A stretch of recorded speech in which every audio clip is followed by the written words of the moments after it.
It's we don't have the exact, when you're doing a chart, you don't have the exact story all the time, but you can see these events and you know something of that nature happened there. So when you're talking to someone, you can begin to see, oh, that was there, oh, that was there. And you can begin to see the steps of where one thing leads to another, where it's going. So in this case, in 79, when she had the opposition, her progressed Mars will go up to 79. So she might have been weak, might not have been very strong, might have been, parents may not have been there. There was some confusion there for, from 75, that's 4 or 5 years. Whoa, where her strength was not good, and maybe even a few more years after that. So it moved along and it went into the 6th house in 1989. So as a teenager, the Mars eventually started getting out of this away from the Neptune. Neptune's at 9.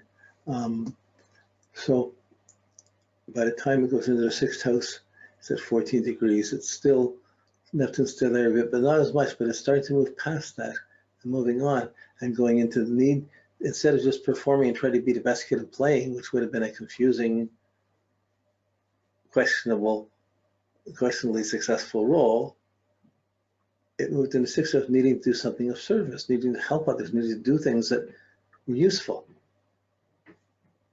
That's 89. So in 89, now it's possible this whole confusing time was just being at home and trying to get out of the house.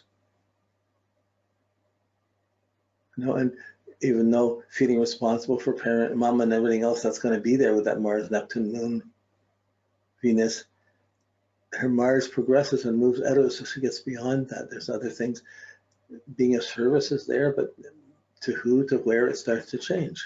So this could go to work, towards service, starts doing things, but it's going to be her Gemini Mars will start to be more independent, want to be more independent, and acting on one's own ideas then, rather than what's expected of her by family. So you would think 89, by 89, 89 is only 14. So still young, but it starts moving away from that. So relationships, things, she's going to have a distinct sense of where she came from and what she has to do to get in different ways to be a little bit more independent. Gemini, it's moving up. Her Mars moves up to this, when the summer solstice, the greatest independence, then backs up to it again. So try to be more and more independent all her life and do her own thing for her own, act on her own ideas. That's really the puzzle against the complications of where she was born into. So 2007, this is in the 6th house, it comes up and it will square the Mercury. So Mercury is ruling the Mars, so she's acting on ideas, and there's some struggle going on between acting on what she thinks she should be doing and somebody else interacting with her, disagreeing with her. There's some struggle that would be going on. She sees what's going to do, but there's a couple of things going on that took time and effort. That's 2007. Okay, but here she's 75, yeah, 25, 2007, she's 32, no, 37, and no, 32, that's right, 25 and 7, okay, 32, and just struggling to think differently. There's a battle to use her mind or think differently, to act. Her Mars is acting, but her Mercury, and the struggle is with the Mercury as it's going through this. So, okay, that goes on for a few years, really. That's been going on for, if you're looking at the degrees, that's about 4 years, 4, 5, 6 years, over a 6-year phase. So then it moves on, and things are going along, the Mars is going along, la, la, la, la, la, boom, boom, boom, boom, whatever. And it's not till, let's see, it doesn't really hit anything. There's no really big difficult aspects or challenging aspects in the 6th house. It's working away, it's doing things. It's not, first thing is 2067 for the next thing that comes up. And 2067, where are we here? No, something different happens here. Where are we here? 2067 is when it goes. Oh no, that's the last one. February 28th, that's where we are. Sorry, I put the one on the inside here. It's when it went into Cancer. In February 28th, her progressed Mars moved out of that independent Gemini and will go into Cancer. So the concerns for it'll become ruled by the moon and by memories and feelings more than the Mercury. So all her she may be working so she's not in a dependent situation, so she can do her own thing.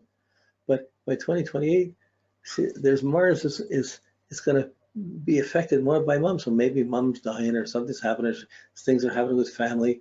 And because why I say that, her moon is really afflicted with the Mars and the Neptune. No, is it the moon? No, it's not. 1 second. Yeah, she has the moon's afflicted opposed by Pluto. Her Neptune, Mars, Venus, Sun is the guilt. The Pluto, the harshness, the confrontation from home and family. So she might be afraid of being out of control, but her energies become more affected by where she's living and what she's doing. She's pushing forward with that through Cancer, in Cancer with the moon rulership. That's a little more harshly, or little, I gotta hold this together, I gotta have things together, and that attitude's gonna be affecting what she's doing. I better be safe, I better be secure. That Mars becomes a little less independent, and or fight for the independence. Then it's going to slow down, and in 2047 it goes stationary retrograde. But in this 2047, the stationary retrograde, there's this whole period from 2038 right up till 2058. So 20 years, the period of in the 1 degree here, and just in the 2.5 degrees, you're talking, from 28 to 67. So you're talking it's 40 years, 39 years to this whole loop in Cancer.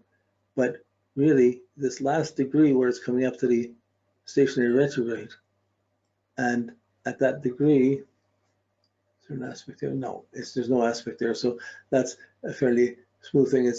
The Mars starts changing around. It starts backing up. It's pushed forward, it starts backing up, reacting a little bit more. It comes back, and 2067, if she gets into her 80s, it'll be an adjustment, and there may be a move to more freedom or more independence, so where she's doing things that she's active, more thinking. So you can see these distinct phases up to 2028. It doesn't ever get up into the 7th house. It goes into 6th up. It goes into Cancer, this phase of being in Cancer, till it goes to retrograde, and then when it retrogrades back to this point of going back into Gemini.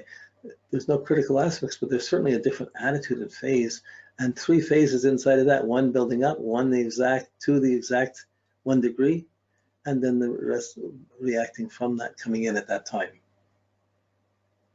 So we can see that. We don't know what it is. It's there, and it becomes more relevant if you're seeing someone over a number of years. You grow into this, and you begin to know where it is. If you're seeing someone every year for a session, by the time you get up there, you're going to know what this is.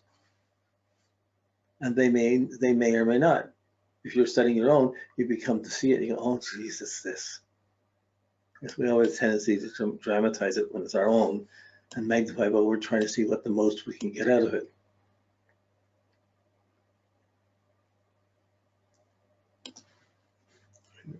Yeah, good. Okay. So, number 6. Okay, I'm just going to take a break for a minute. I'll be back in about a minute.